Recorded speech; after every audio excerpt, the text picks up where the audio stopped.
सभी लोग, बड़े लोग, बच्चे लोग हाथ जोड़े नमोकार मंत्र का स्वाध्याय करेंगे। रोहिता जी को भी फोन कर देना, क्लास चालू हुई है। नमो अरिहंताणं नमो सिद्धाणं नमो ऐरियाणं नमो अजायाणं नमो लोय सब साहुणं। जय बोलिए देवादिदेव प्रथम तीर्थंकर ऋषभ देवादिनाथ भगवान की। अंतिम तीर्थंकर वर्धमान स्वामी महावीर भगवान की। सिद्ध शिला पर विराजमान अनंत सिद्ध परमेष्ठी परमात्माओं की।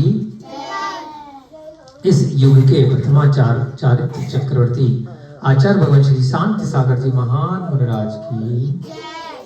नमीनाथ नैमिनाथ भगवान की। मल्लिनाथ भगवान की। सभी को जय दू जड़न दो। जय जिनेन्द्र। कुछ नए लोग भी आए हैं।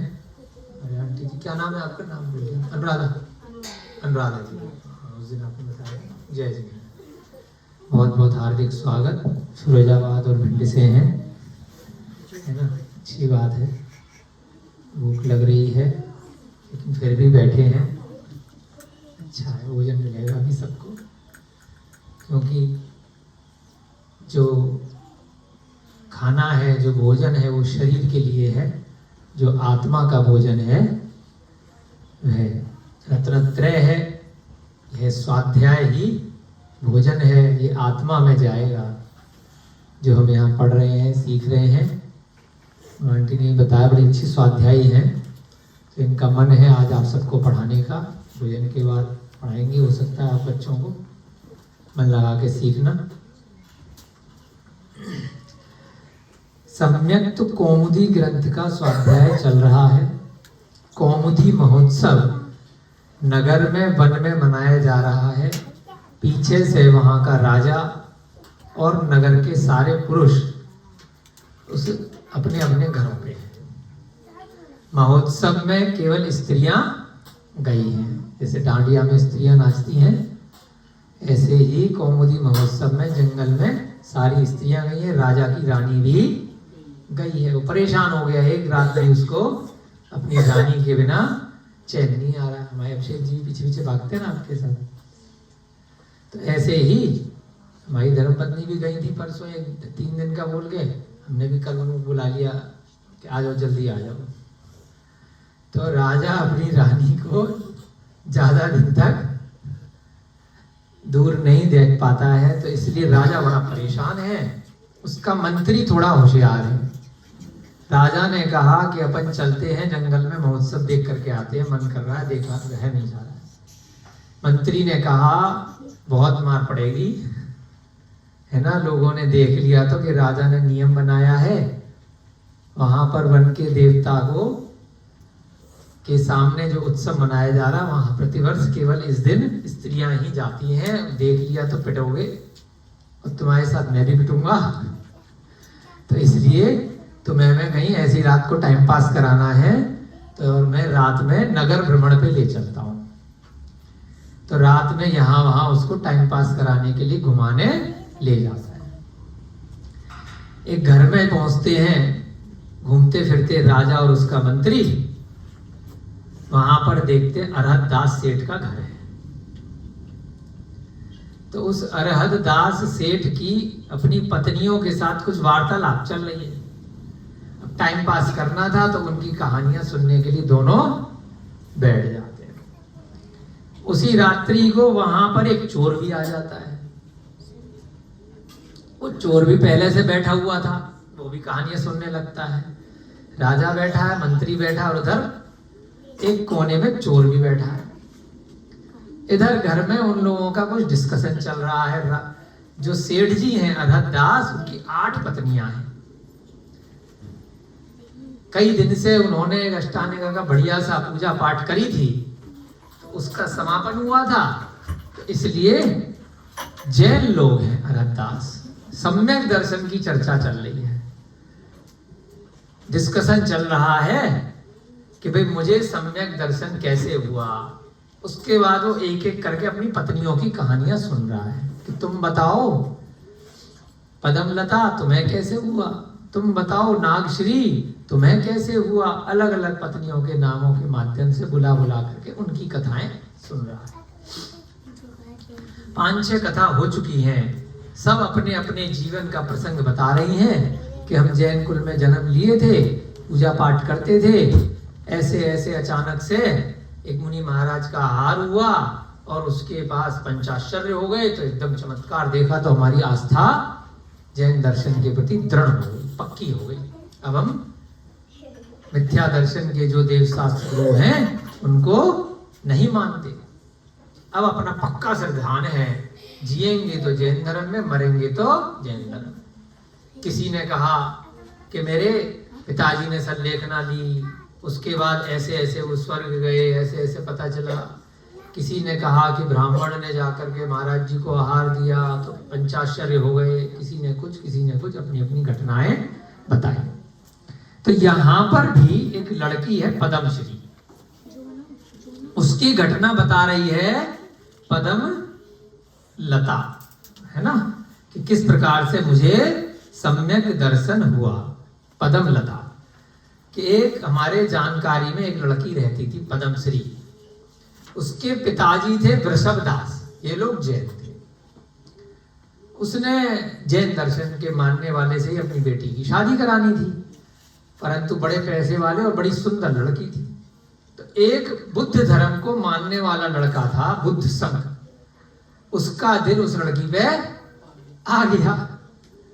उसने जाकर के अपने माताजी पिताजी को बोला कि मेरी शादी कराओगे तो इससे कराओगे, नहीं तो मैं खाना पीना छोड़ रहा हूं।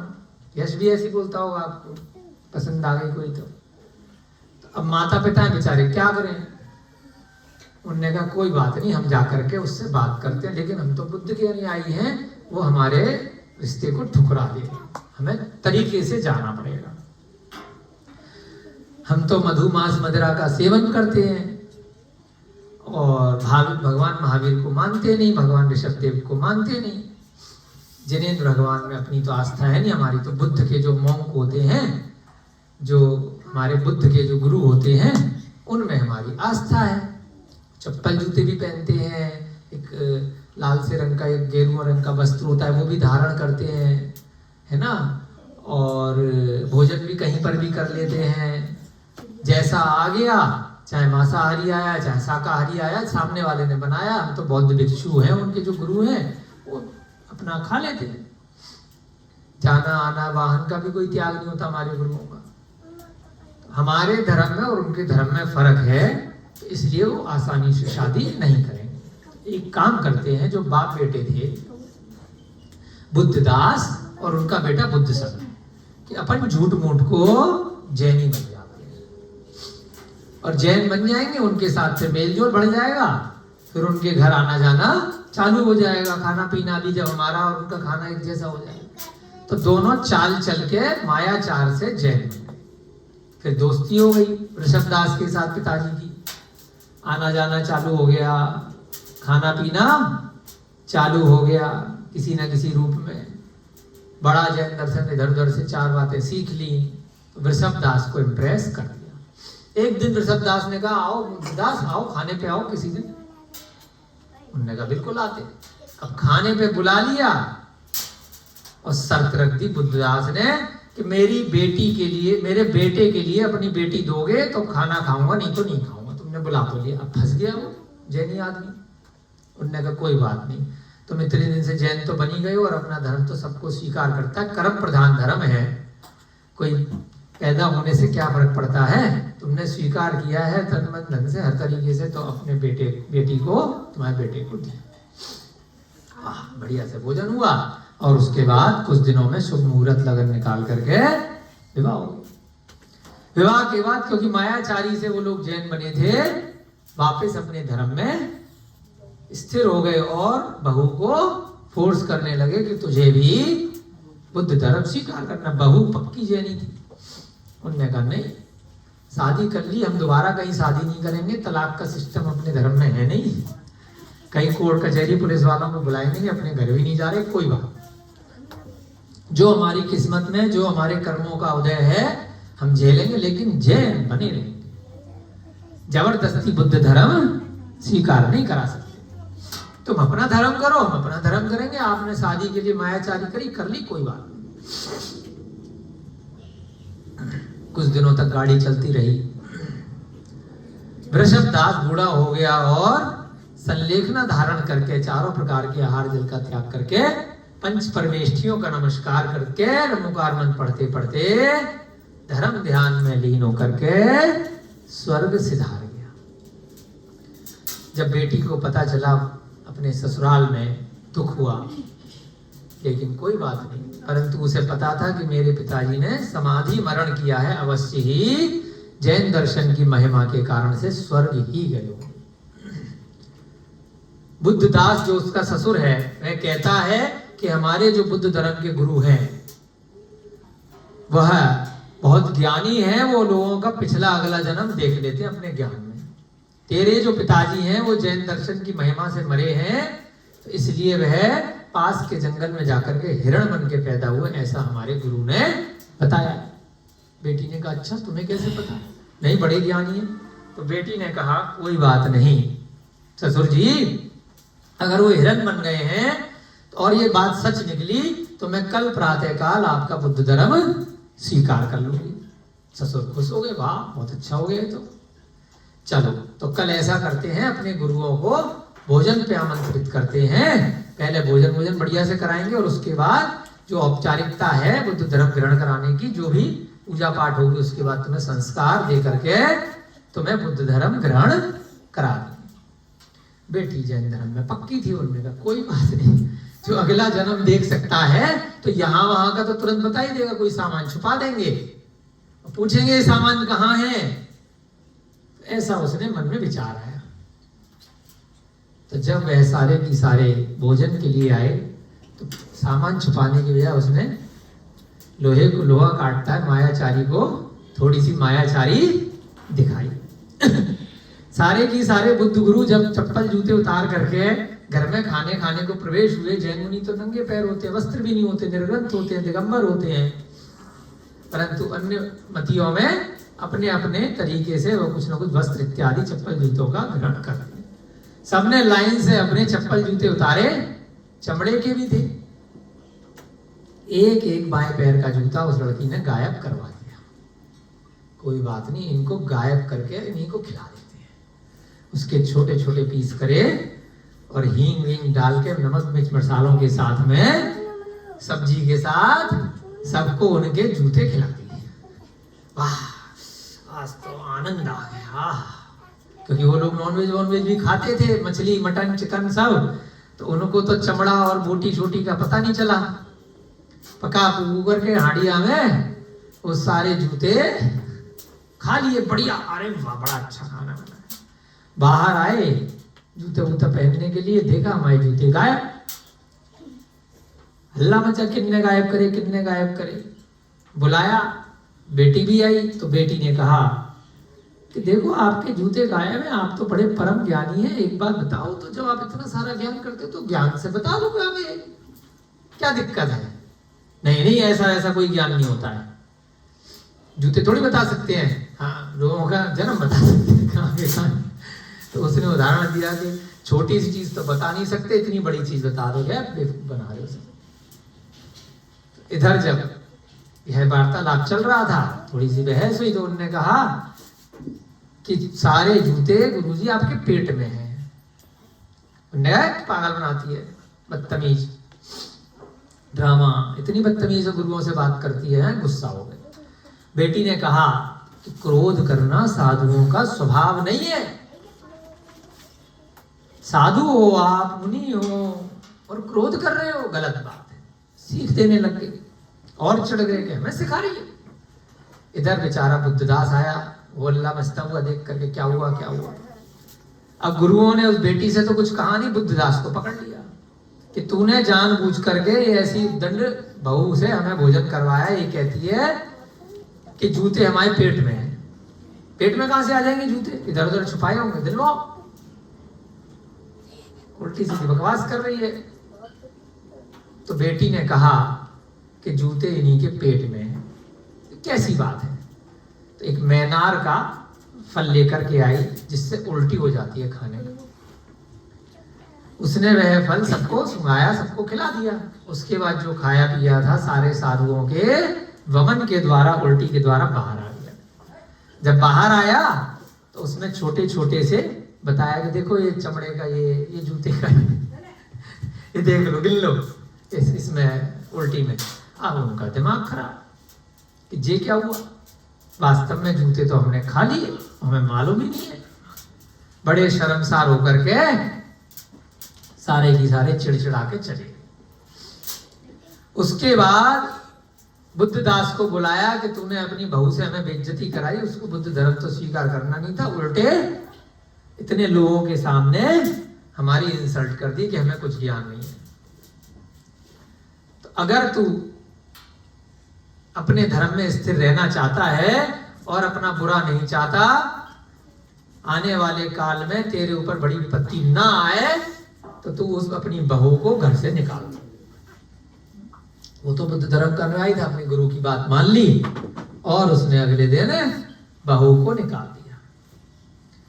अब जो यश बाबू की तरह से उस बेटी का दीवाना पति था, है ना, तो उसने कहा चलो कोई बात नहीं, मैं तो तुमसे प्यार करता हूं, तो जहां तुम जाओगी मैं भी चलता हूं।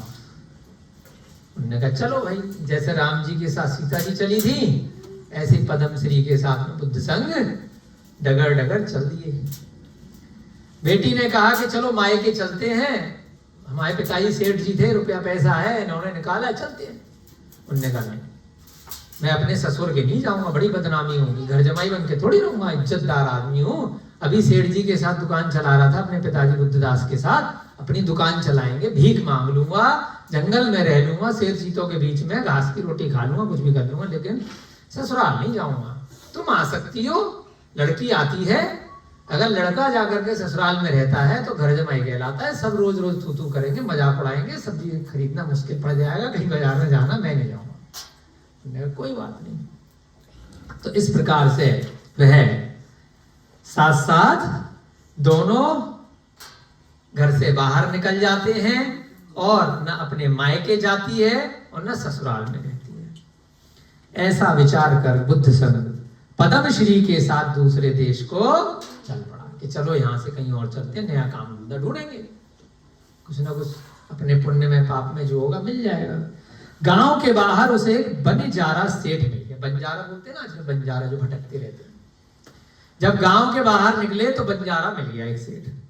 वह बंजारा भी पद्म श्री का रूप देखकर राग से अंधा हो गया। अब स्त्री तो सुंदर थी, तभी ये भी गरीबी के बाद भी उसे छोड़ नहीं रहा है कि इतनी सुंदर स्त्री को अकेला कैसे छोड़ूंगा, जो भी है भाई इसी के साथ रहूंगा, प्यार अंधा है। तो रास्ते में जब सुंदर स्त्री निकल रही है भले ही अपने पति के साथ, एक बंजारा ने देखा, अरे उसका भी दिमाग खराब हो गया उस लड़की को देख करके। बंजारे सेठ ने अपना कार्य बनाने के लिए बुद्ध संघ को बड़ा सम्मान दिया। चल भाई आजा, कोई बात नहीं, तेरे को खाना पीना खिलाएंगे, रखेंगे कुछ दिन। उसके मन में कोई प्लानिंग बनने लगी कि इसकी स्त्री को किसी तरीके से हड़प लूंगा। भोजन के लिए निमंत्रित कर दिया बंजारे ने, तो भाई तुम कहाँ जा रहे हो, कोई बात नहीं, भोजन हमारे यहाँ कर लो। बुद्ध संघ सेठ की प्रार्थना से उसके उतरने के स्थान पर जा बैठा, है ना, जहां पर उतरे वहां पर बिठा लिया। सेठ ने 2 खंड वाली हंडी में भोजन कराया। हांडी जो होती है जिसमें खाना बनता है, जैसे चूल्हा होता है ना, 2 खंड वाली, बीच में 2 पार्टीशन थे। देखने में तो एक साथ भोजन बन रहा है, लेकिन 2 पार्ट में भोजन बनवा दिया। एक खंड में तो विष डाल दिया और दूसरे में विष रहित, कोई जहर वहर लेकर के एक वाले में डाल दिया कि ये जो आदमी है इसको ये खिला दूंगा, ये निपट जाएगा, इसकी स्त्री अकेली रह जाएगी और अपन आराम से उसको रख लेंगे। ये सब सिस्टम बहुत सालों से चलते आ रहे हैं, कुछ नए नहीं है, तो इसलिए अपने को बड़ा सावधान रहना है।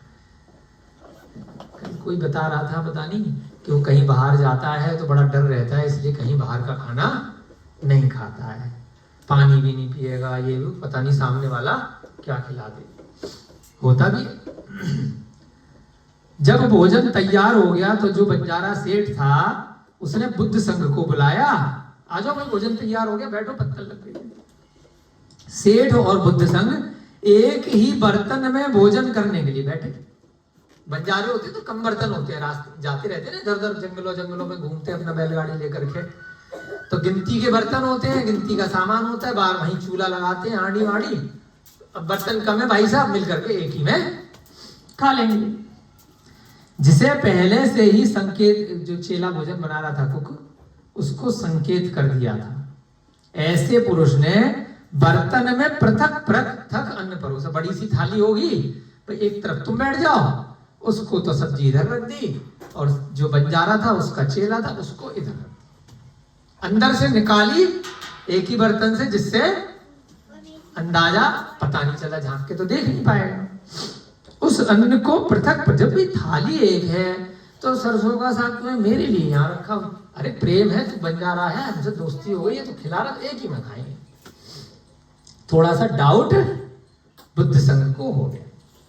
अन्न को पृथक पृथक देखकर बुद्ध संघ को शंका हो गई थोड़ी सी, इसलिए उसने दोनों अन्नों को इकट्ठा कर लिया। उन्होंने कहा ऐसे नहीं, मिला।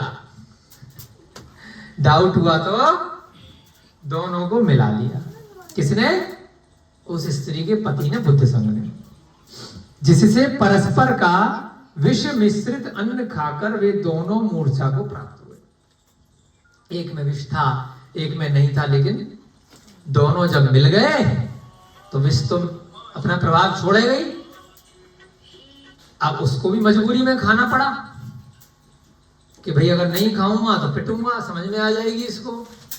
तो इसलिए उसने भले छुआ के खिलाया, खाया होगा थोड़ा बहुत विष, जिसने दूसरे के लिए डाला था उसको भी मजबूरी में खाना पड़ गया। जो दूसरों के लिए गड्ढा खोदते हैं खुद भी कई बार गिर जाते हैं, है ना।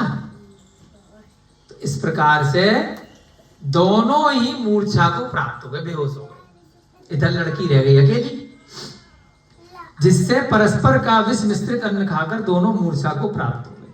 दूसरे के कष्ट से हर्षित होने वाला दुष्ट मनुष्य अपने मरण को भी नहीं गिनता है कि ये मर जाएगा, इस चक्कर में ये तो खाए, मैंने जरा सा खा लिया तो मैं तो कुछ भी बच जाऊंगा। लेकिन दोनों ही एक दो गस्से खाने के बाद वहीं लंबलोट हो गए। दूसरे के कष्ट से हाँ मैं मर जाऊं, कोई बात नहीं, ये तो मर रहा है। सिर रहित धड़ युद्ध स्थल में हजारों योद्धाओं का नाश होने पर भी प्रायः नाचता रहता है। कोई युद्ध हो रहा है और तलवार से किसी की गर्दन कट गई, उसके बाद भी थोड़ी देर तक वह सर नाचता रहता है, जैसे छिपकली की पूंछ कटने के बाद थोड़ी देर तक उछलती रहती है। क्यों उछलती रहती है? क्योंकि उसके अंदर थोड़े समय तक आत्मा रहती है। फिर आत्मा अपने संकुचित स्वभाव होने के कारण से जो पूंछ कटी हुई छिपकली रह जाती है उसमें आ जाती है। तो ऐसे ही अचानक से किसी का हाथ कट गया, किसी का सर कट गया, तो थोड़ी देर वो उछलता रहता है यहाँ वहां कष्ट के कारण से।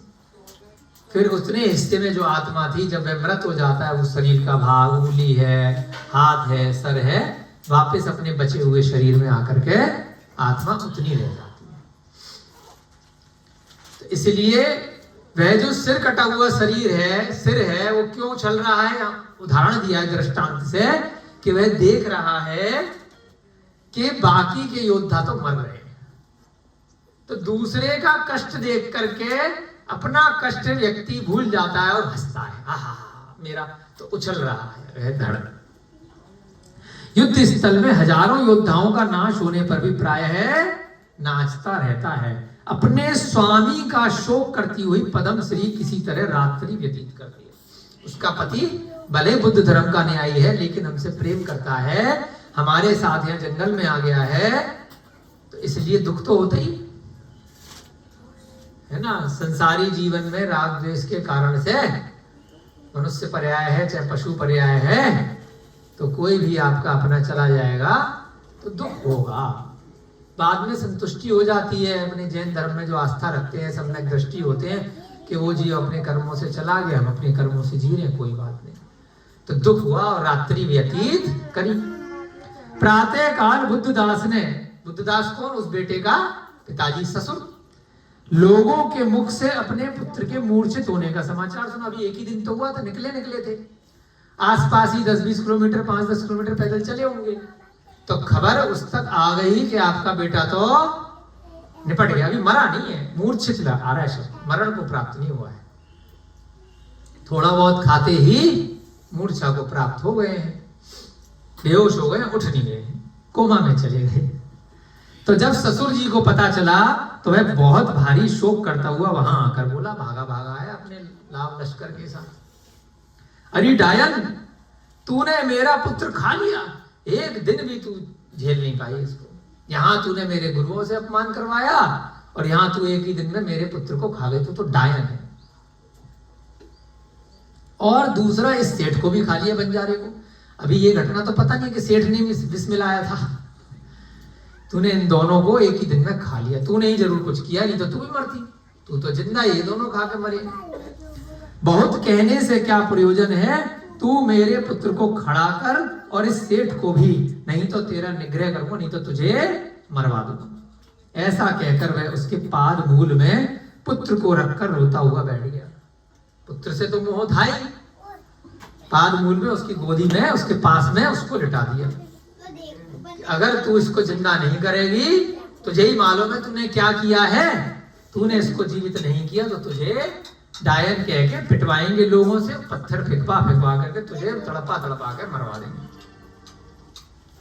पदम श्री ने विचार किया कि अहो, मेरा जो कर्म का उदय आया है वह किसके द्वारा रोका जा सकता है। जैन दर्शन में उसको पूरी श्रद्धा थी, तो उसने क्या कहा कि मेरे किसी पाप कर्म का उदय है, ये यहाँ पर जो हो रहा है समता भाव से, मुझे सहनशीलता दिखला करके, मुझे अपने ही पाप कर्म का उदय समझ करके इसको सहन करना है और अपना धर्म ध्यान में लीन होकर के अपने पंच परमेष्ठी को नमस्कार करना है।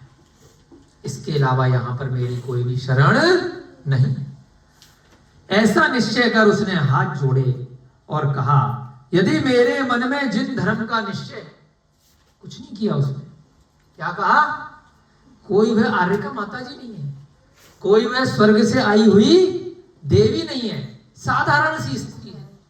सीता भी साधारण सी स्त्री थी, है ना। पहले भी आपने कहानी देखी थी ना कि लोटे के अंदर वो सांप माला बन गई, माला सांप बन गई। साधारण स्त्रियों की कहानियां, हमारे गृहस्थ लोगों की कहानियां है ये सब में कौमुदी में। खाली उसका जैन दर्शन पे श्रद्धान था, जैन थी, दृढ़ निश्चय था अपने सच्चे देव शास्त्र गुरु के प्रति। तो उसने क्या कहा, यदि मेरे मन में जिन धर्म का निश्चय है, सच्चे देव शास्त्र गुरु की मैं उपासक हूं, मैंने जिनेन्द्र भगवान के वाणी के अतिरिक्त अगर अपने मन में किसी और को कभी नहीं ध्याया है, और मैं यदि पतिव्रता हूं, मैंने अपने पति के अतिरिक्त किसी और को आंख उठा करके देखा हो, भले ही मेरे धर्म का नहीं है, फिर भी मैंने इसका अगर हिंसा जानबूझ करके किया हो तो मुझे सजा मिले, अन्यथा यदि मैं पतिव्रता हूं और यदि मैंने रात्रि भोजन आदि का त्याग किया। उसने क्या नियम ले रखे थे, श्रावक का नियम था, रात्रि भोजन का त्याग था, आंटी का भी त्याग है। कितनी बड़ी बात है, कोई छोटी बड़ी बात नहीं होती है। पंचोदंबर फल का त्याग होना, मधुमास, मदरा, मक्खन, 3 मकार या 4 मकार का त्याग होना, बाहर का अभक्ष पदार्थ नहीं खाना, प्रतिमाओं को धारण करना, श्रावक बन जाना, या कुछ नहीं भी बन पा रहे हो तो रात्रि भोजन का त्याग अगर मैंने किया है, इतने छोटे छोटे जीवों की निरीह हिंसा से मैं बची हूं, अगर मेरा जैन धर्म में पूर्ण श्रद्धान है तो हे शासन देवता, इस स्थान के जो भी देवता हैं, मेरा पति जीवित हो जाए और यह सेठ, बस इतना मन में विचार। अगर मैं पक्की जैनी हूं, मेरे धर्म में शक्ति है, आज ये चमत्कार दिखाओ। जो भी आसपास के रक्षक देवी देवता हैं, जंगल के शासन के जो भी क्षेत्रपाल हैं, जो पद्मावती हैं, अंबिका देवी हैं, है ना, जो भी धरणेन्द्र हैं, या जो भी देव हैं, जिन्हें भगवान के भक्तों के रक्षक, जिन्हें भगवान की प्रतिमा के रक्षक नहीं होते देवी देवता, वहां पर जो सम्यक दृष्टि जीव आते हैं उनको कोई विपत्ति आपत्ति ना है, उनके रक्षक होते हैं। प्रतिमा को क्या हो जाएगा, मंदिर को क्या हो जाएगा, जो बुरा व्यवहार वहां करके करेगा वो खुद ही निपट जाएगा अपने कर्मों से। तो जो भी देवी देवता इत्यादि होते हैं उनको कोई कष्ट आता है, क्योंकि मेरे गुरु के उपासक हैं, वो अरिहंत भगवान के उपासक हैं। तो वहां पर कोई भी जीव आता है, उसको अगर गृहस्थ जीवन में कोई परेशानी होती है जिसके कारण से उसकी जिनेन्द्र भगवान में आस्था थोड़ी डावाडोल होती है, उसकी विपत्ति आती है, तो वह देवी देवता स्वतः आकर के उसकी परेशानी को दूर कर देते हैं। बुलाना नहीं पड़ता है, कहना नहीं पड़ता है, खाली मन में इतना विचार करते हैं कि ये लोग जैन दर्शन के प्रति एक पूर्वाग्रह से ग्रसित हो गए हैं, मुझे डायन बोल रहे हैं, मैंने इतने बड़े बड़े, मैं तो चींटी भी नहीं मारती हूँ, रात्रि भोजन भी नहीं कर रही, छोटे छोटे जीवों को बचाती हूँ, और 2 मनुष्य पर्याय के, इतने बड़े बड़े पुरुष पर्याय के जीवों को मैंने कैसे मार दिया। ये ऐसा मेरे ऊपर हिंसा का दोष लगा रहे हैं। तो हे शासन देवी देवता, कुछ चमत्कार दिखा। तदनंतर शासन देवी ने उसके व्रत के महात्म्य से दोनों को जीवित कर दिया। मूर्छा है इसलिए जीवित हो गए, तबीयत ठीक कर दी, मृत हो जाते तो ठीक नहीं कर सकते। लक्ष्मण जी का उदाहरण आता है, 2 देव आए स्वर्ग से टाइम पास करने, कि लक्ष्मण जी और राम का बड़ा प्रेम है, चलो टाइम पास मजाक करते हैं, हंसी मजाक। जैसे हमारे विजय भैया जी कई बार मजाक कहते हैं, मैं तो मजाक कर रहा था, प्रैंक करते हैं, है ना। तो मजाक मजाक में लक्ष्मण जी को बोल दिया कि राम जी की डेथ हो गई है, हंसी मजाक में बोल दिया। थोड़ा सा ड्रामा रचा, वहां पे 2-4 औरतें रोती हुई अपने विक्रिया से दिखा दी। जैसे लक्ष्मण जी को लगा, मेरे भ्राता का ध्यान तो हो गया, कैसे? भैया जी तो अपने घर में मस्त बैठे थे, और लक्ष्मण जी हार्ट अटैक से निपट गए। वहीं की वहीं, सुनते ही खेल हो गया, आयु का अंत हो चुका, मूर्छा नहीं, मरण हो गया। अब इधर देवताओं का दिमाग खराब कि हम तो टाइम पास करने आए थे, कोई काम नहीं था स्वर्ग में, तो घूमने फिरने आए थे, ये तो हमारे टाइम पास हो गया। बहुत कोशिश करी, लेकिन लक्ष्मण जी जीवित नहीं। स्वर्ग में गए, इंद्र को बताया कि हमसे बड़ी भारी गलती हो गई, क्या करें? इंद्र ने कहा कोई बात नहीं, उनकी मृत्यु ऐसे ही लिखी, तुम तो निमित्त हो, अब तुम उनको जीवित नहीं कर पाओगे, शोक मनाना छोड़ दो, अपने काम करो, कोई बात नहीं। यहां की घटना में और वहां की घटना में क्या फर्क है कि यहां मूर्छा हुई है और वहां मृत्यु हो गई थी। उस घटना से पहले भी जब रावण के साथ युद्ध हो रहा था, तो लक्ष्मण जी को एक विद्या आकर के लगी थी, उस विद्या के कारण से मूर्छित हो गई।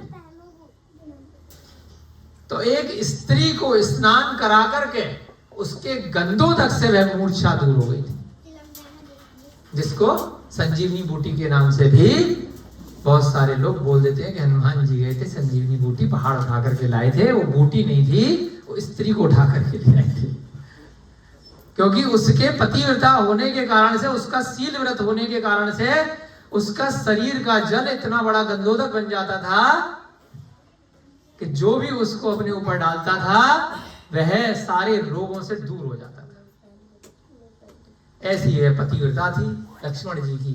मन में भाई बहन पत्नी थी, तो उसी को उठा करके ले आए थे कि तेरे को निला करके तेरा जल ले जाने की क्या जरूरत है, जिनके लिए तू यहाँ पर रह रही है, जिस पति के लिए, वो पति आज वहां युद्ध के मैदान में श्रीलंका में परेशान है, तेरे को उठा के ले चलते, निला धुला करके उसको तैयार करके साथ में ले गए थे। तो वहां वह जीवित हो गए थे। क्यों? क्योंकि मृत्यु को प्राप्त नहीं हुए, मूर्छित। अंत समय में मरण हो गया, तो इसलिए नहीं बचे। यहां पर शासन देवी ने उन दोनों को जीवित कर दिया, बुद्ध संघ को भी और उस बंजारे सेठ को भी। यह देखकर नगर के समस्त आबाल गोपाल लोगों ने पद्मश्री की प्रशंसा करी। अरे क्या जादूगरनी है, बस हाथ जोड़ा है और 5 मिनट में जिंदा हो गए। ये तो भैया चमत्कारी लड़की है, और इसको अपमान करके घर से निकाल दिया। तो सारे नगर में, क्योंकि वो बुद्धदास बहुत सारे लोगों को लेकर के गया था, भीड़ इकट्ठी हो चुकी थी, तो सब लोगों में चमत्कार देख करके एकदम हल्ला मच गया। अहो यह धन्य है कि जो ऐसा रूप और ऐसी अवस्था के रहते हुए भी इसमें साधुता और धर्मज्ञता विद्यमान है। बेचारी जंगल वंगल भटक रही है, कुछ भी धन संपत्ति नहीं है, कोई घर बार नहीं है, उसके बाद भी कितना इसका धर्म का महात्म्य है कि यह साधु है, इसने किसी को कुछ नहीं कहा, और इसके जरा से हाथ जोड़ते ही दोनों जीवित हो गए। यह तो बड़ा आश्चर्य है, क्योंकि कहा है यदि राजा राजनीति में निपुण और धर्मात्मा है तो क्या आश्चर्य। कोई राजा है, कोई प्रधानमंत्री है, कोई मंत्री है, उसका काम है तो राजनीति तो वो करेगा ही करेगा, और अगर धर्मात्मा है, धर्म का कार्य कर रहा है तो आश्चर्य की बात नहीं है। अगर वो उल्टा काम कर रहा है, राजा बन के बेईमानी कर रहा है, करप्शन कर रहा है, धर्म के विपरीत चल रहा है, लोगों की हिंसा कर रहा है, मार रहा है, तो वह राजा बनने के योग्य नहीं है। तो राजा तो धर्मात्मा होता है, ठीक है। ब्राह्मण यदि वेद शास्त्र में निपुण है, पंडित है, तो क्या आश्चर्य, भी ब्राह्मण का काम है। शास्त्री जी हैं अभिषेक जी, पूजा पाठ करा रहे हैं, माइक पे बढ़िया से भजन संगीत करा रहे हैं विनय जी, तो आश्चर्य क्या, तुम्हारा काम है, तुम पंडित कर ऐसी चीज के लिए कोई और कर रहा है तो आश्चर्य है। हम कर रहे हैं तो लोगों को आश्चर्य हो जाता है, इसका जो काम है वो तो कर ही रहा है। किंतु रूप और तारुण्य से युक्त स्त्री यदि साध्वी हो जाए तो आश्चर्य, कितनी सुंदर स्त्री है ना, तारुण्य, कितनी युवा है, तरुणी है, और ये साधु है कि इतने बड़े बड़े पंडितों से आश्चर्य हुआ नहीं, इतने बड़े बड़े बुद्ध धर्म के इतने गुरुओं से ऐसा चमत्कार हुआ नहीं, सब फेल हो गए। नीम हकीम जितने डॉक्टर हैं, सारे वैद्य और सारे गुरु फेल हो गए, और एक नॉर्मल सी लड़की ने, जो एक साधारण युवा लड़की है, उसने हाथ जोड़े और ये दोनों ठीक हो गए। घोर आश्चर्य। इसी प्रकार निर्धन मनुष्य यदि पाप नहीं करता तो आश्चर्य है, गरीबी होने के बाद यदि पाप कार्य नहीं कर रहा है, धर्म कर रहा है, तो आश्चर्य है। क्योंकि बेचारा मरता क्या ना करता, गरीब आदमी को तो कुछ भी खिला दो, वो बेचारा है ना दर दर भिखारी बन के घूम रहा है, तो अगर वह पाप का कार्य नहीं कर रहा है गरीब आदमी, तो कहलाता है यार अपने सिद्धांत तो वह कुछ नहीं है, फिर भी गलत कार्य में इसकी प्रवृत्ति नहीं। यह आश्चर्य देखकर लोगों ने पद्मश्री को ही देवी के चमत्कार, उसकी पूजा अर्चना शुरू कर दी, और देवों ने भी उसके महात्म्य को देख करके, उसके व्रतों की पक्के श्रद्धान को देख करके, उसकी त्याग की महिमा देख करके पंचाश्चर्य करे। दुंदुभी बजाना, गंधोदक की वर्षा, शीतल मंद पवन का बहना, जय जय का उद्घोष, पुष्प वृष्टि, ये सब 5 आश्चर्य अचानक से होने लग जाते हैं, तो इसको क्या बोलते हैं, पंचाश्चर्य। अपन के भी स्वाध्याय के बाद अगर कभी होने लग जाए तो देख लेना, है ना, आश्चर्य की बात नहीं है। इतना यहाँ पर महात्म्य है, इतने दिन भगवान के मंदिर का, है ना। देवों ने पंचाश्चर्य करे और उसका सम्मान किया। उसका प्रभाव देखने के लिए राजा भी नगर वासियों के साथ आ गए। राजा तक बात पहुंची कि हमारे नगर में ऐसे ऐसे चमत्कार हुआ है, बिना वैद्य के, बिना दवाइयों के, हाथ जोड़ने से 2 मरे हुए आदमी जिंदा हो गए। राजा भी आया। बुद्धदास बड़े उत्साह पूर्वक बुद्ध संघ के साथ पद्मश्री को नगर के मध्य ले आया। अब बुद्धदास ने कहा तूने मेरे बेटे को जिंदा कर दिया है, तो चल तेरा सम्मान करेंगे। अब वह उससे जो बैर था उसको भुला दिया। पद्मश्री को नगर के मध्य ले आया, अपने बेटे को भी ले आया। धर्म के उस प्रत्यक्ष फल को देख करके बुद्धदास का कुटुंब जैन धर्म में अनुरक्त हो गया। अरे हमारे धर्म में तो कोई चमत्कार नहीं है ना। वह ये नहीं बता पाए कि पेट में जूता है, अगले जन्म का तो बता रहे थे, और यहाँ पर मेरे गुरु इसको जिंदा नहीं कर पाए, इसने हाथ जोड़ करके कर दिया। तो उसने कहा कि अगर मैं जैन धर्म जो मायाचारी से पहले मैंने स्वीकार किया था, अब मैं अपनी आस्था पूर्वक मन वचन काय से कृत कार्य तन्मोदना से स्वीकार करता हूं। तो बाप बेटे दोनों जैन धर्म में अब पक्के वाले बन गए, जैसे गौतम गणधर ब्राह्मण होकर के अपने मन से पक्के वाले बने थे जब समोसण में भगवान महावीर का मान स्तंभ देखा था। झूठ मूठ में नहीं बने थे। जैसे ही गौतम गणधर ने ब्राह्मण वाली पर्याय छोड़ करके जिन दीक्षा को ग्रहण किया था, उसी क्षण है ना मने पर्याय ज्ञान भी प्राप्त हो जाता है। गणधर इतना महात्म्य होता है, 500 चेलों के साथ में ब्राह्मण की पर्याय से जिन दीक्षा को ग्रहण कर लिए थे। तो ऐसे ही यहाँ पर जैन धर्म सबको वेलकम करता है, जो आए तो वेलकम, नहीं आए तो वेलकम, लेकिन आओ श्रद्धा के साथ, आस्था के साथ, झूठ मूठ की नौटंकी के साथ में मत आओ। यह सब प्रत्यक्ष रूप से देखकर सुनकर राजा धाड़ी वाहन, उस राजा का नाम क्या था, उस राज्य के धाड़ी वाहन, उसे भी वैराग्य हो गया कि भैया कुछ नहीं रखा इस राजमहल में। एक नॉर्मल सी साधारण स्त्री जब जैन धर्म में रात्रि भोजन और कुछ व्रतों को लेकर के ऐसे चमत्कार कर सकती है, तो मैं अगर जैन धर्म में दीक्षित हो जाऊंगा तो सीधे सीधे स्वर्ग अथवा मोक्ष की प्राप्ति हो जाएगी।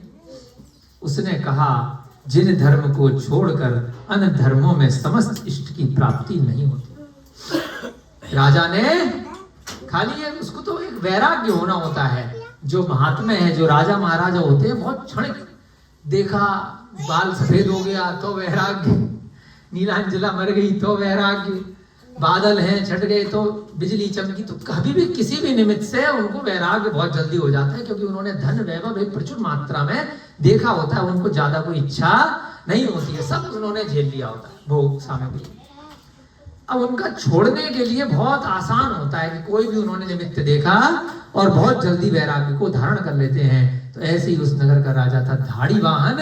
वहां नौटंकी चल रही है, बुद्ध संघ, बुद्ध दास, पदम श्री, इन सब लोगों की, और वैराग्य कौन धारण कर रहा है, ये सब कार्यक्रम देख करके राजा। जिन धर्म को छोड़कर अन्य किसी धर्म से समस्त इष्ट की प्राप्ति नहीं हो सकती। बाकी धर्म से हमें कुछ रुपया, पैसा, धन, वैभव, पद, प्रतिष्ठा, मंच, माला, माइक, ये सब तो मिल जाएगा, राज्य का पद मिल जाएगा, सब चीज मिल जाएगी, लेकिन अगर इष्ट पदार्थ, जो सर्वोच्च पदार्थ है, जो मोक्ष की प्राप्ति करनी है, संसार की चतुर्गतियों से हमेशा हमेशा के लिए छुटकारा प्राप्त करना है, इन दुखों से परमानेंट निकलना है, अनंत सुख की प्राप्ति करनी हो, केवल जिन्हें भगवान के कहे हुए मार्ग में है, जिन दीक्षा ग्रहण करने के बाद में अंतरंग और बहिरंग दोनों प्रकार के समस्त परिग्रहों का त्याग करने में है, मोहनीय कर्म से दूर हटने में। इसलिए इसे स्वीकृत करना चाहिए। उसने अपने पुत्र नव विक्रम को राज्य पर स्थापित किया। किसको बुलाया? अपने बेटे को बुलाया, आज बेटा। नव विक्रम नाम था उसके पुत्र का। और धाड़ी वाहन राजा ने अन्य अनेक जनों के साथ यशोधर मुनि के पास तप ग्रहण कर लिया। उस नगर में कौन से मुनि महाराज थे? यशोधर मुनि महाराज। कि अब हम दीक्षा लेंगे, और भाई राजा है तो उनके मंत्री, चेले, सेनापति, सभासद, रानियां बहुत सारे, वो भी उनके अनुयायी होते हैं। जैसा राजा करेगा वैसा हम भी करेंगे। तो सभी लोगों ने एक साथ यशोधर मुनि के पास दीक्षा ले ली। बुद्धदास और बुद्ध संघ आदि भी श्रावक हो गए। अभी उन्होंने दीक्षा नहीं ली, उन्होंने प्रतिमाएं ले ली। श्रद्धावान, विवेकवान और क्रियावान, इनको क्या बोलते हैं? श्रावक। एक देश व्रत। कितने लोग भद्र प्रणामी हुए? भद्र प्रणामी माने कि थोड़ा शांत स्वभाव के हो गए, परिग्रह कम कर दिया, घर में रह करके अष्टमी चौदस का उपवास करना, रात्रि भोजन का त्याग करना, मधुमास व्रत, जिसके मन में जैसा व्रत लेने की भावना आई, उन लोगों ने जिनेंद्र भगवान का महात्म्य देकर के वैसा व्रत ले लिया। बौद्ध साधु भी जैन बन गए। कमाल की चीज यहाँ पे अंडरलाइन कर लो कि जब बौद्ध साधुओं ने देखा कि हमारे धर्म में आज तक कभी ऐसा चमत्कार नहीं हुआ, तो बौद्ध साधु भी जैन बन गए। हमारे भी मित्र हैं, ये मिले अभिषेक जी अरिया मग्गा से मिले हो आप? हाँ जी, श्रीलंका में मिले थे। यहाँ भी आए हैं 2 बार। बौद्ध साधु हैं और जैन बन गए। कितने बड़े साधु, कितना बड़ा नॉर्वे में उनका आश्रम, श्रीलंका में कितना बड़ा आश्रम, सबसे बड़े साधु हैं। जब उन्होंने जिनेंद्र भगवान की महिमा देखी, जिनेंद्र भगवान का धर्म पढ़ा, ड्रेस तो वही है उनकी लाल रंग की मोंक वाली, परंतु मन वचन काय से पूरी तरह से जैन धर्म को स्वीकार करके चल रहे हैं। रात्रि भोजन, मधु मांस मदिरा, दूध के भी सारे पदार्थ छोड़ रखे हैं उनके आश्रम में। कोई डेयरी प्रोडक्ट नहीं चलता। आप तो गए थे कितने सारे लोगों को लेकर। अरिया मक्का उनका नाम है। आचार्य सूरसागर महाराज के भक्त वहीं मिले थे हमें विद्यानंद मुनि जी के आश्रम में पहली बार। कितने साल पहले? काफी साल हो गए सेठी जी के साथ, 7-8 साल हो गए। उसके बाद से ऐसे जुड़े हैं कि सारे अनुयायियों को जैन बना दिया और पूरे दिन केवल जैन धर्म की चर्चा और जैन धर्म का स्वाध्याय और जैन धर्म की खोज और रिसर्च पूरे विश्व में कर रहे हैं। इतने बड़े लेवल पे जगह जगह जाकर के इसी के लेक्चर पूरे विदेशों में सब जगह देते हैं फुल टाइम कि जैन धर्म के क्या अभिलेख निकले हैं, क्या शिलालेख निकले हैं, क्या पांडुलिपियां निकली हैं, उनका अर्थ करना, सिंगला भाषा से, इंग्लिश से, वहाँ की प्राचीन भाषाओं के अभिलेख निकाल निकाल करके जगह जगह ढूंढते ढूंढते फुल टाइम लगे हुए हैं। बुद्ध धर्म के साधु तो कोई आसान बात नहीं है। तो ऐसे ही यहाँ पर उनके साथ भी कभी पूछेंगे, चर्चा चलेगी कि आप सब में दृष्टि कैसे बनी, वो भी बताएंगे कि ऐसे ऐसे कोई प्रसंग आया था। तो हमने जब जैन धर्म की रिसर्च करी, पढ़ा, समझा, तो 100-200 साल पहले यहाँ श्रीलंका में सारे की सारे जैन धर्म के अनुयायी थे। गौतम गणधर का यहाँ समूह शरण, गौतम गणधर की यहाँ गंधकुटी लगी थी। महावीर का हमारे श्रीलंका में समूह शरण लगा था। जब हमने यहाँ रिसर्च करी, पढ़ा, देखा कि हम तो 2-3 पीढ़ी पीछे जैनी थे, तो इसलिए हम भी अपने मूल धर्म में वापस आ गए। ऐसा वो हमें बताते हैं। पढ़ लिख करके वो आए हैं अपनी रिसर्च के कारण से। लाइब्रेरी में पढ़ा उन्होंने, सब जगह देखा, प्रत्यक्ष इतनी सारी मोनेस्ट्री, सिगरिया की, पोलनरुआ की, है ना, रितिंगले, अनुराधापुरम और नालंदा गैडेज और लगभग 40-50 मंदिरों पे जब उन्होंने रिसर्च करी पूरे श्रीलंका में और विदेशों में, तो सब जगह जब उन्हें जैन धर्म का महात्म्य दिखा तो बन गए कि यही सबसे प्राचीन है और यहीं पर सब कुछ आत्मा का कल्याण है। अपने जीवन की सार्थकता वे भी बना रहे हैं। तो यहाँ पर भी इस कथा में भी जो जैन बने वो कौन थे? बुद्ध साधु थे जिन्होंने पेट में जूता खाया, वो भी जैन बन गए। रानी पद्मावती बुद्ध दासी यानी कि ससुर क्या बोलते, सास, उस पद्म श्री की सास थी वह भी, और राजा की रानी पद्मावती भी, और वृषभ दास सेठ की स्त्री पद्मा तथा पद्मश्री जो लड़की थी। थोड़ा सा रात्रि भोजन के त्याग पे इतना बड़ा चमत्कार देखा तो वो क्या आर्यका बनने से पीछे रहेगी? सीता ने जब अग्नि परीक्षा दी और इतना बड़ा चमत्कार देखा कि अग्नि में उसका कुछ नहीं हुआ, उसने भी बस हाथ जोड़े थे कि अगर मैंने अपने पति के अलावा रावण के महल में किसी और को 1 सेकंड के लिए भी अगर मन में ध्याया हो, मेरा जैन धर्म में अगर आस्था नहीं हो, तो यहाँ यह अग्नि जल बन जाए, नहीं तो मैं इस अग्नि में जल के भस्म हो जाऊं। क्या हुआ था? बाढ़ आ गई थी, सारे राम और जितनी भीड़ थी यहां तक सर तक डूब गए, बुरी तरीके से तड़प गए कि भैया पानी बंद करो, पानी बंद करो। उन्होंने कहा पानी बंद नहीं होगा, यहां से तैर करके निकल लो। नदी बन गई, वहां पे समुद्र बन गया। उसके बाद राम खूब रोए कि भैया सीता बहन जी, मेरी पत्नी, घर आजा, तुझे ऊपर बिठाऊंगा, सिंहासन पे बिठाऊंगा। क्या कहा सीता ने? बहुत हो गई तुम्हारा ड्रामा, कभी जंगल में ले जाते हो, कभी कहीं कभी कहीं, कभी जब मैं गर्भवती थी तब जंगल में छोड़े आते हो अकेले उसके साथ में पेट में, और अब जब वापस आई हूं तो अग्नि परीक्षा लेते हो। ये तो मेरे कर्मों का उदय है, तुम्हारा कुछ नहीं है, अब तो मैं चल, अब नहीं हो, बहुत बार मैं आ गई, अब तो मैं पृथ्वीमती माता जी के पास में जिन दीक्षा लूंगी, केश लॉन्च करूंगी, वहीं से चल। बहुत हो गई परीक्षा, तो जब इतना महात्म्य सीता ने देखा और उसके बाद आर्यका की दीक्षा लेकर के अपना कल्याण करके अच्युत स्वर्ग में जाकर के प्रतीन्द्र बनी बैठी है, देव बन गई है, और अगले जन्मों में आकर के उस रावण की गणधर बन के मोक्ष जाएगी, जिससे उसका कितना बड़ा बैर था। उसी रावण की गणधर बनेगी, जैसे गौतम गणधर भगवान महावीर के अपनी स्त्री पर्याय का छेदन करके जैसे सीता ने आर्यका बन के दीक्षा ली, ऐसे ही पद्मश्री ने भी जब इतना महात्म्य खाली गृहस्थ जीवन में देख लिया तो मुझे तो दिल मांगे मोर। जब इतना सा देख लिया तो और चाहिए, मुझे तो अब मोक्ष चाहिए, मुझे तो स्त्री पर्याय का छेदन चाहिए, मुझे तो देव पर्याय में जाकर के अगले भव में मनुष्य बनूंगी, पुरुष बनूंगी, और दिगंबर दीक्षा धारण करके मुझे तो भगवान बनना है, सिद्ध बनना है, अरिहंत बनना है। पद्मश्री आदि ने भी सरस्वती आर्यका के समीप जाकर के जिन दीक्षा ग्रहण कर ली, आर्यका बन गई। यशोधर राजा, यशोधर मुनि के समीप जो जेंट्स वाले थे वहां चले गए, और सरस्वती आर्यका थी, उनके पास लेडीज वो आर्यका बन गई, या फिर ब्रह्मचारिणी, जैसे जैसे जिसने लेना है। पद्मश्री ने भी दीक्षा ले ली। पद्मलता जो अरहत दास सेठ की पत्नी है, वह ये कहानी सुना रही है। अब वह कहती है अपने पति को, कहानी में कहानी चलती है पीछे से, पिक्चरों में देखते हो, नाटकों में, तो कहानी कौन सुना रही थी? पद्मलता जो अरहत दास सेठ की पत्नी थी, कि मैं सम्यक दृष्टि कैसे करूं।